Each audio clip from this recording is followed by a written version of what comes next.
Isang magandang umaga sa inyong lahat, mga kapatid. Tayo ngayon ay nagpapatipon-tipon bilang isang sambayanan upang mag-iisa sa pagdiriwang ng banal na Eucharistia at masaksihan ang pag-iisang dibdib ni Kimberly at Leslie. Tayo ay magsitayo at tanggapin natin ang tagapagdiwang ng banal na misa.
Minamahal ng mga kapatid, nagkakatipon tayo ngayon upang ipagdiwang ang banal na Eucharistia at saksihan ang sakramento ng pag-iisang dibdib ni Nelvie at Kimberly.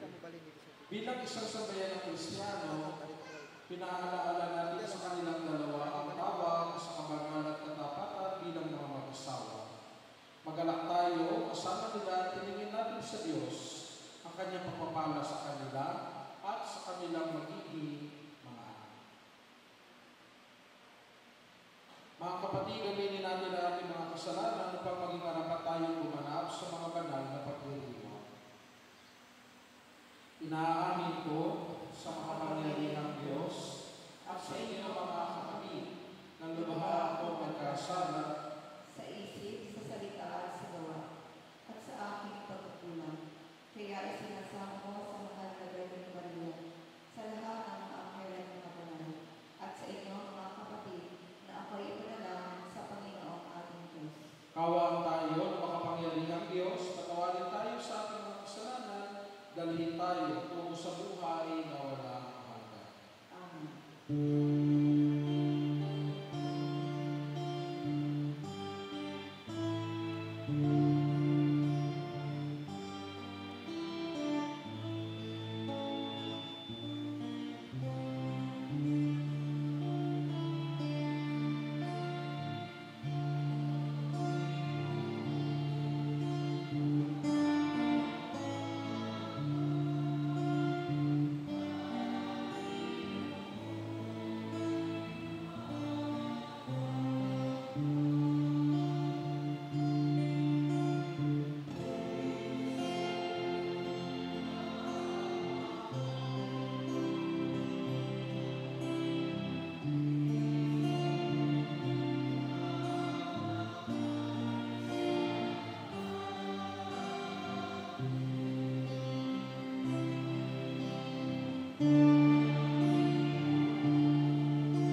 Manalangin po tayo.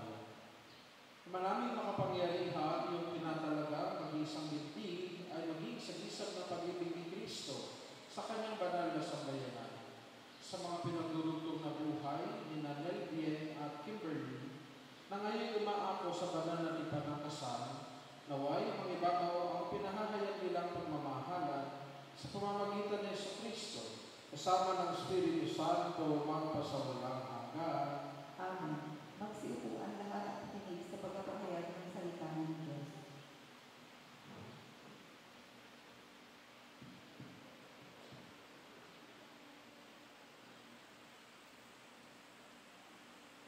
Pagbasa mula sa aklat ng Genesis. Sinabi ng Panginoon, hindi mainam na mag-isa ang tao. Bibigyan ko siya ng makakasama at makakatulong. Kaya lumikha siya ng mga hayop, sapa at ibon sa himpapawid. Inilapit sa tao at ipinaubaya nito ang pagbibigay ng pangalan ng mga iyon. Kung ano ang kanyang itawag, iyon ang magiging pangalan nila. Ang tao nga ang magbigay ng pangalan sa lahat ng ibon at mga hayop, at maging maamo o maiba. Ngunit wala isa man sa mga ito ang angkop na kasama at katulong niya. Kaya pinatulog ng Panginoon ang tao. Samantalang nahihindi, kinuha niya ang isang tadyang nito at pinahilom ang laman sa tapat niya. Ang tadyang na ginawa niya ang isang babae at inilapit sa lalaki. Sinabi ng lalaki, sa wakas, narito ang isang tulad ko. Laman ng aking laman, buto ng aking buto. Babae ang itatawag sa kanya sapagkat sa lalaki nagmula siya. Ito ang dahilan kaya iniwan ng lalaki ang kanyang ama at ina upang sumama sa kanyang asawa sapagkat sila ay nagiging isa. Ang salita ng Diyos.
Ang sinuman ng Panginoon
Magsitayo ang lahat para sa pagkiligaran sa ibang galing.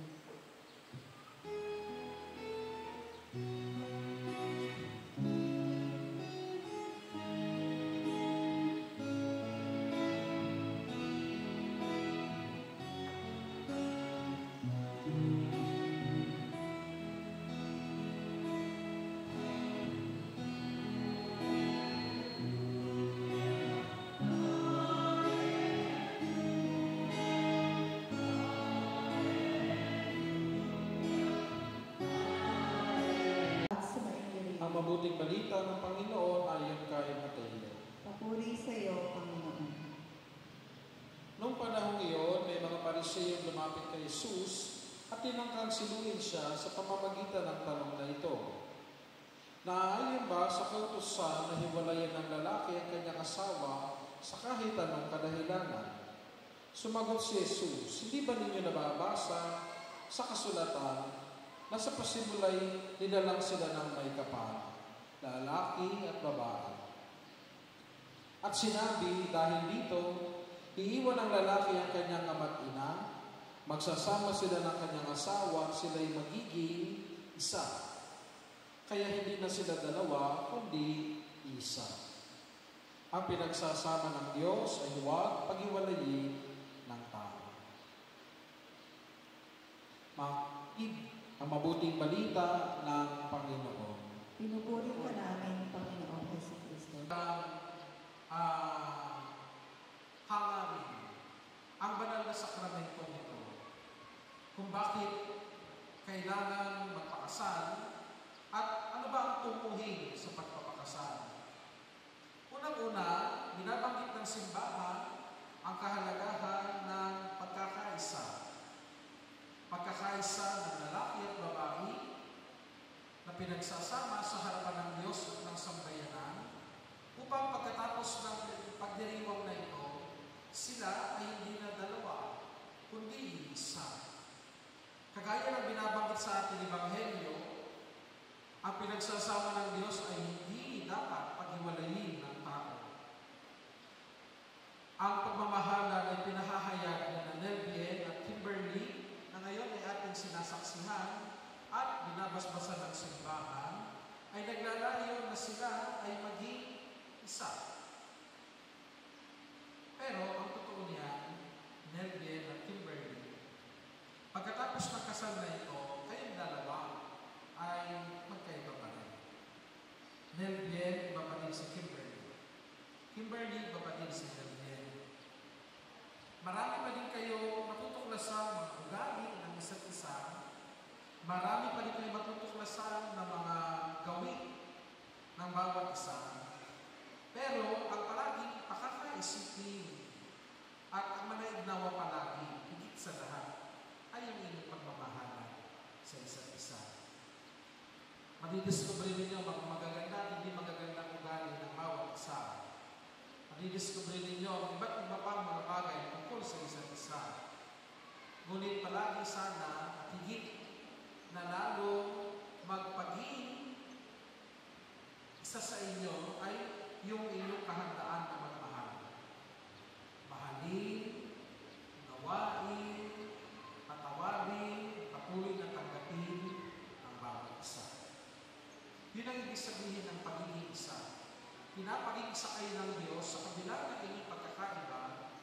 Pinapaging isa kayo ng Panginoon sa kabila ng inyong pagiging kayo na dinadala ninyo sa inyong pagsasama bilang mag-asawa. At ngayon, dahil dalawa na kayo sa pagsasama niyan, magkasama ninyo tutuwakan ang bawat isa. Ikalawa, hindi lamang ang pagkakaisa ng mag-asawa,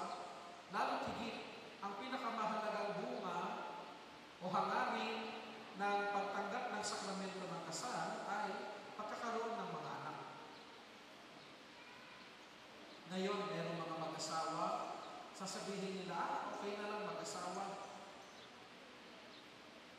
Kahit na hindi kasal sa simbahan.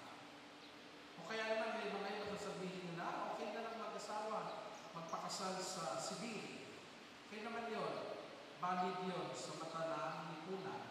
Ngunit, kaiba ang sakramento ng kasal na tinatanggap sa simbahan. Sapagkat ito ay binabasbasan ng Diyos. Pinapaging ganap, ang tinatanggap ninyong biyaya. Sa tuwing nakukumpleto ito sa pagdiriwang ng sakramento ng kasal. At higit sa lahat, ay ang hangarin na kayo ay magkaroon ng inyong mga supling.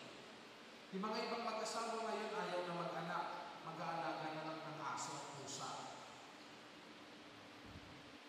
Okay naman mag-alaga ng aso at pusa, pero iba pa rin yung mga anak. Iba pa rin yung mga supling. Bata, tao, hindi aso at pusa. No? Na inyong bibigyang buhay, inyong palalakihin, inyong aarugain at mamahalin upang maging bahagi ng ating pamayanan Kristiyano. So, Nelvien at Kimberly, asahan ninyo ang panalangin ng ating sambayanang Kristiyano. Asahan ninyo ang aming pagdarasal upang kayo ay magtagumpay sa hangarin ito, sa inyong hangarin na ito, na magsama bilang mga mag-asawa sa ating pamayanan. Sa ating pong minamahal na mga ninong at ninang, nila Nelvien at Kimberly, magpapasalamat po sila dahil tinanggap po ninyo ang kanilang paanyaya. Sabi po ni Cardinal Tagle, ang ninong at ninang daw po ay hindi ATM machine. Nasabihin ng iba, ay pagkukunin kong ninong kasi marami ng bigay. Ay pagkukunin kong ninang kasi malaki ng bigay. Hindi po. Kung may bibigay ko kayo sa kanila, salamat. Pero mas malalim po doon ay pinipili po nila kayo maging ninong at ninang kasi gusto po nila kayo maging pangalawang magulang. Sa tabayanan po ninyo sila. Suportahan po ninyo sila. Gabayan po ninyo sila kung sila po ay lalapit sa inyo. Sa mga magulang po, ni Nelvien at Kimberly, ang pakiramdam ay medyo malungkot, sapagkat binibigay niyo ang inyong anak sa iba. Pero kayo mag-alala, kagaya ng sabi ko po kanina, ay pag nariyan na po ang kanilang isang dosenang anak, isang dosenang apo na alagaan po ninyo, ay tihong masaya na yan. So mga kapatid, pagdasal po natin, sina Nelvien at Kimberly, nawa ang kanilang pagsasamang ito ay patuloy na pagpalain ng ating Panginoong Kristo, ang Diyos na nagkatawang tao sa ating. Amen.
Umasa kayo na kami inyong kapiling na maglalakbay sa buhay na haharapin ninyo bilang mga mag-asawa. Sa pamamagitan ng paghingi sa Diyos ng panalangin ng kanyang biyaya at pagpapala, at kayo naman po, mga ninong at mga ninang, mga minamahal na kapatid, hinihiling ko po sa inyo na tulungan ninyo sila sa pamamagitan ng pananalangin at tanggapin natin sila sa ating sambayanang Kristiyano bilang mga mag-asawa. Hinihiling ko ngayon, Linel at Kimberly, na inyong pahayag ang inyong mga damdamin sa isa't isa. Kimberly, bukang ba sa iyong loob ang iyong pagparito, pagpakaisang dibdib si Daniel na iyong makamamahalin at paglilingkuran habang buhay? Ako, Padre. Daniel, bukang ba sa iyong loob ang iyong pagparito, pagpakaisang dibdib si Kimberly na iyong pakamamahalin at paglilingkuran habang buhay? Opo, Padre.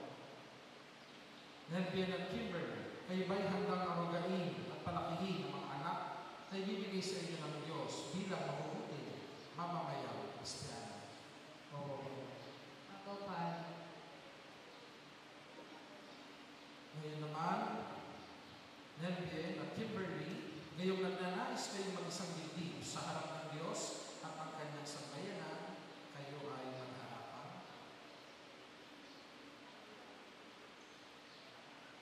Magharapan kayong dalawa, pagdaupin ninyo ang inyong mga palad, at ipahayag ninyo ang inyong layunin na magtipad sa banal na sakramento ng kasal. Tingnan kayong dalawa. Kimberly, sumasang-ayon ka na maging asawa sa na narito ngayon, alinsunod sa batas at alituntunin ng ating banal na simbahan. Ako, Padre. Buong puso ba ang pagkakaloob mo sa Kanya ng iyong sarili bilang Kanyang may bahay? Ako, Padre. Buong puso mo ba siyang tinatanggap bilang iyong asawa? Ako, Padre. Nelbet, ayon ka ba na maging asawa si Kimberly na naririto ngayon alinsunod sa batas at alituntunin ng ating banal na simbahan? Opo, Padre. Buong puso ba ang pagkakaloob mo sa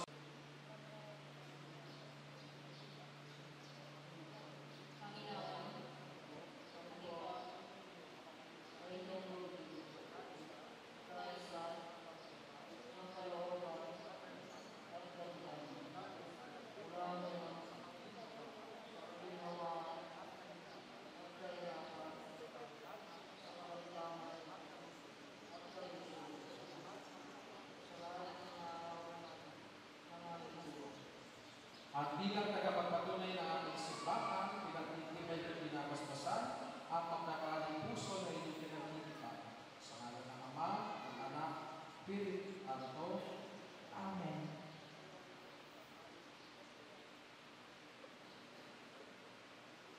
Maraming salamat po sa mga iniwan nina na gusto kayo bumalik sa inyong mga upuan. Ngayon naman ay ating babasbasan ang mga aras at sinisig. Ating natin kayo.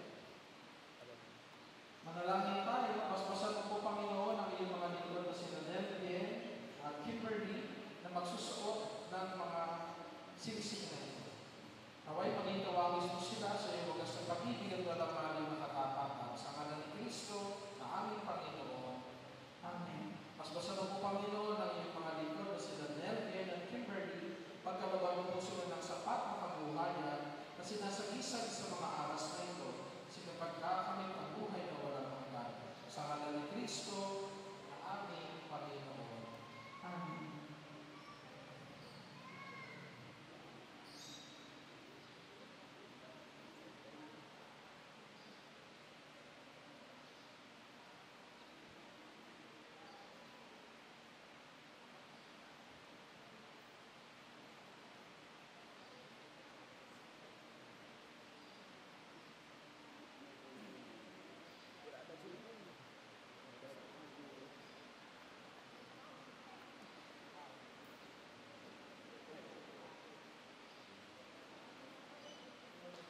Isod ko at pakaingatan ang sinsinan bilang tanda ng aming pagmamahal at katapatan.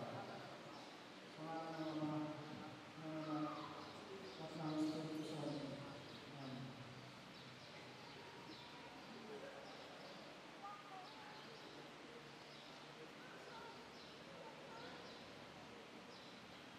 Liberty, ano naman ang tawag mo kay Nervie kapag wala ibang nakakarinig? Dalawa lang tayo. Mahal. Mahal. Isuot mo at pakaingatan ang singsing na ito bilang tanda ng aking pag-ibig at katapatan sa ngalan ng Ama, ng Anak, at Espiritu Santo. Amen.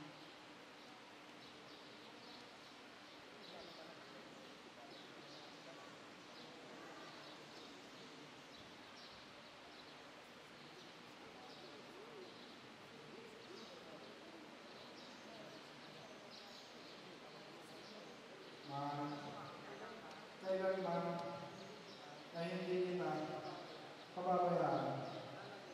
Ilalagay ko sa iyong mga kamay itong aras bilang tanda ng aming pagpapahalaga at pag-iingat sa iyong kapakanan at ng ating magiging mga anak. Sa ngalan ng Ama, ng Anak, at ng Espiritu Santo.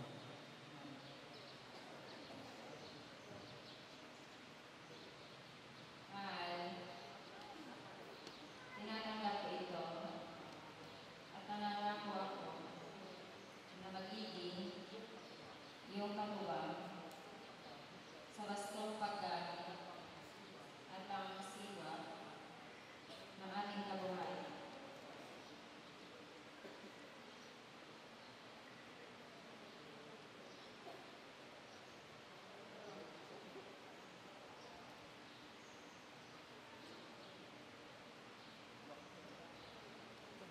Palakpakan po natin ang mga bagong kasal na sila Daniel at Edward. Okay na?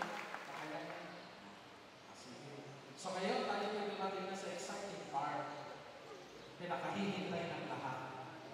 Lalo na yung magpatagal ng di nakahalik.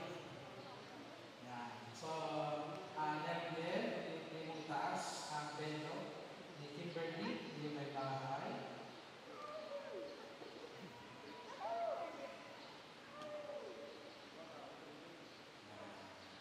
Ikanyo ka ba ng Miguel?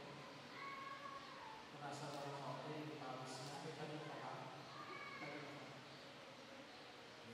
Kung nasa mga kapatid, ipawis ni Kimberly. Pagkita, makakawala ng Miguel.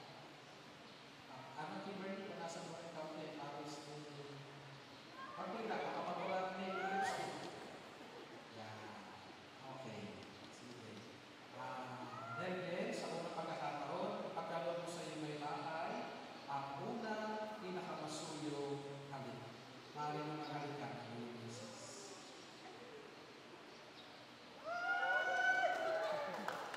Ako, bilis naman, hindi na picturean na, no? O, sa pala. 1, 2, 3.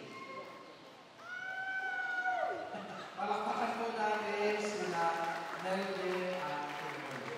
Kasi tayo na po tayong lahat para sa panalangin ng bahay.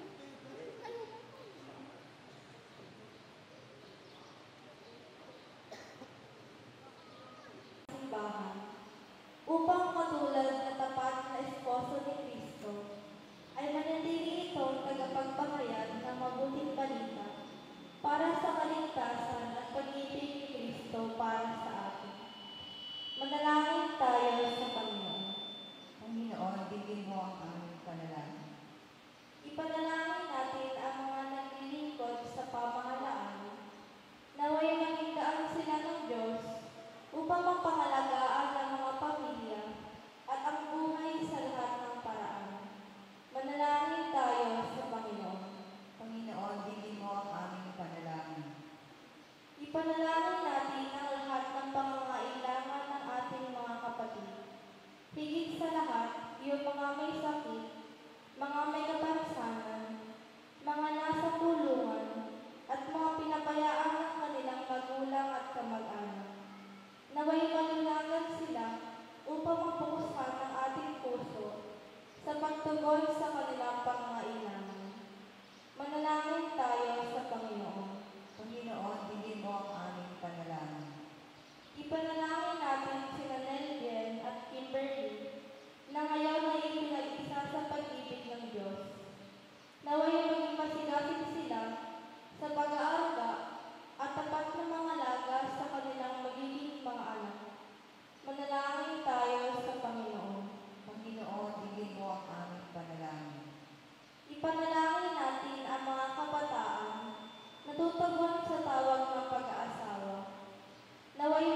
Panginoon.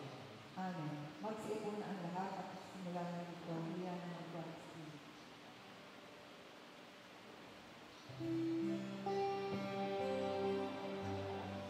Nelvin at Kimberly, lumuhod kayo. Mga amay na nakatalaga para maglagay na belo at kordon, pwede na ilagay.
Pag-alaala sa pagkamatay at muling pagkabuhay ng iyong anak. Kaya iniaalay namin sa iyo, tinapay na nagbibigay buhay at ang kalis na nagkakaloob ng kaligtasan.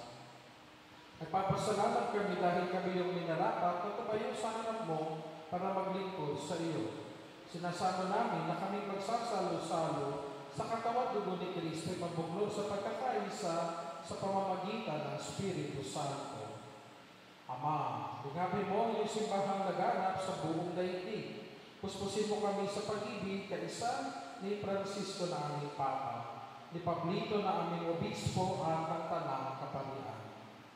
Alalahanin mo rin ang mga kapatid namin na hinday nang may pag-asang sila'y muling mabubuhay, gayon din ang lahat ng mga pumanaw. Kaawaan mo sila patuloyin sa iyong kaliwanagan.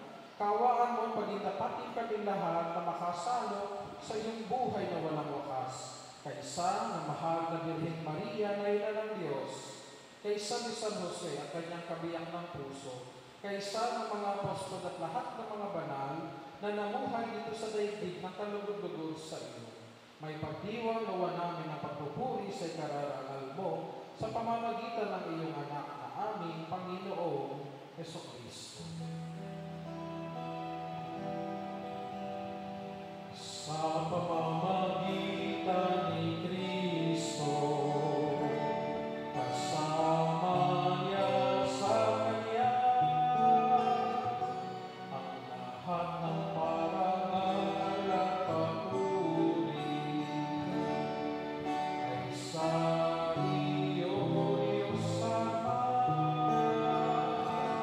makapangyarihan, kasama ng Espiritu Santo, magpasawalang hanggan.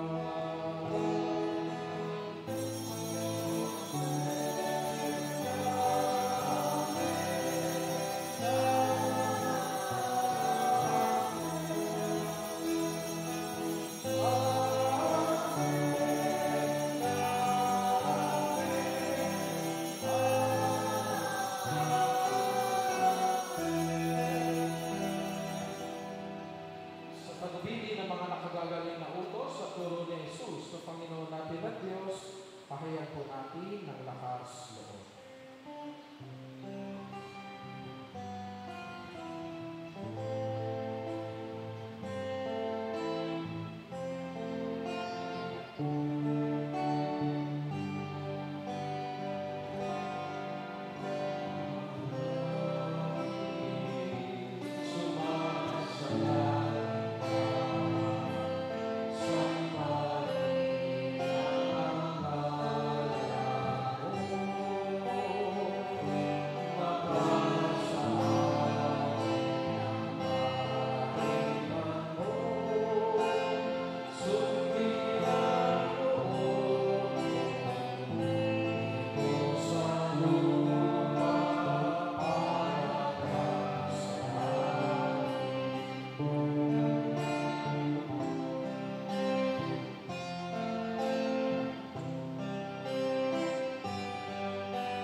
Hinihiling namin na kabiyak sa lahat ng kasama, pagkalooban at kapayapaan sa araw-araw. Hinihiling ko po ngayon ang mga magulang ni na Nelvien at Kimberly, lapit po kayo sa inyong mga anak. Patong po ninyo ang inyong mga kamay sa kanilang ulo, sa kanilang balikat, pagdadasal po natin sila. Ama naming banal, ikaw ang may likha ng sanlibutan at sa sangkatauhan na iyong ginawa upang maging lalaki at babae ng iyong kalarawan. Niluluod mong puspusin ang iyong pagpapala sa pagpapakasal ang mga anak mong ito na sila Nelvien at Kimberly. Dinadalangin namin sila sa iyo. Ngayon, si Nelvien ay naging kabiyak ng puso ni Kimberly upang sa kanilang magkatuwang na pamumuhay ang iyong pinapadaloy na pagpapala ay mag-umapaw. At sa pagkakaroon nila ng mga anak ay magkamit ang sambayanan ng mga bagong kaanib bilang dakilang kayamanan. Magalak nawa sila sa pagpaparangal sa iyong pangalan. Makadulog nawa sila sa iyo kapag nasa pagsubok at kahirapan. Magkamit nawa sila ng iyong makatuwang ng iyong pagtuwa sa kanilang mga gampanan.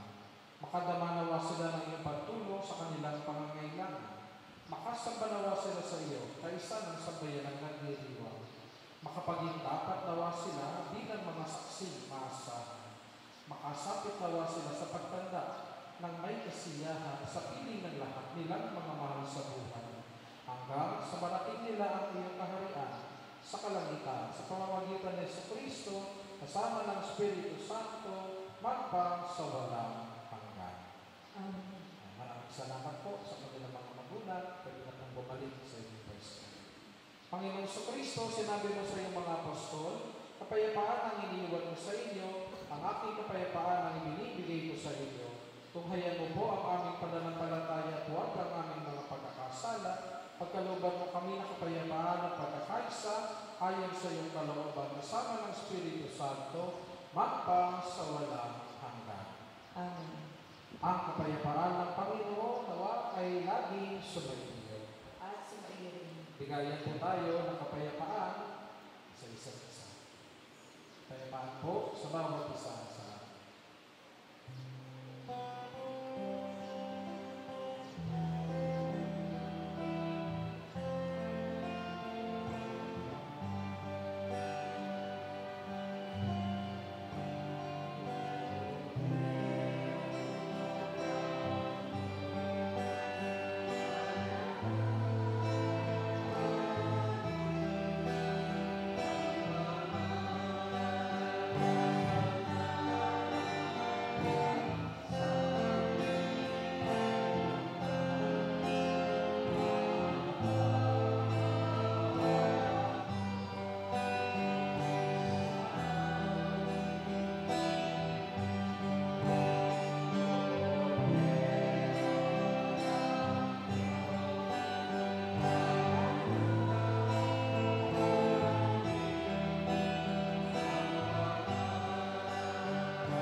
Ito ang kordero ng Diyos na nag-aalis sa mga kasalanan ng sanlibutan, mapalad ang mga nangyayari sa kanyang piling. Panginoon, hindi ako dapat na magpatuloy sa iyo. Ngunit sa isang salita mo lang ay gagaling na ako.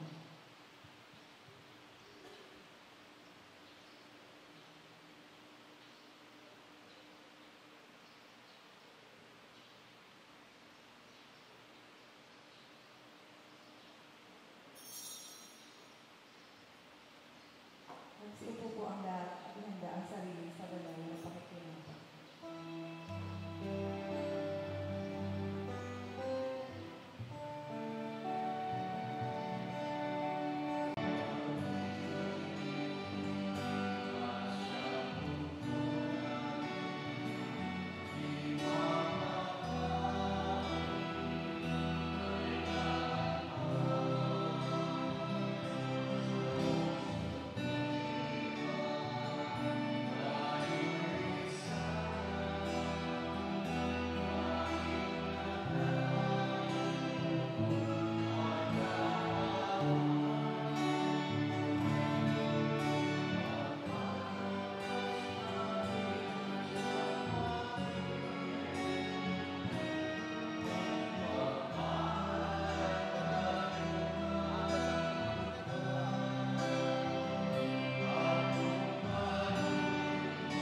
Kimberly, pag-ibig mo'y patunayan sa pagiging mabuting may bahay, puno ng pananampalataya, kakanalan at pag-ibig sa Pilipan.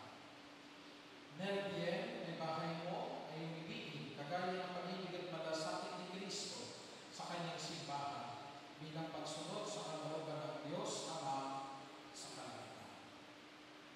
Sumainyo ang Panginoon.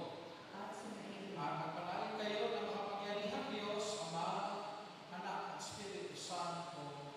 Amen. Tapos na po ang ating misa, lumayo tayo mapayapa. Salamat sa Diyos. Muli palakpakan po natin si Nelvien at Kimberly. Magsipo po ang lahat para sa pagpirmahan at pagpapakakuha ng buwan. Ay, dito po tayo.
Amen.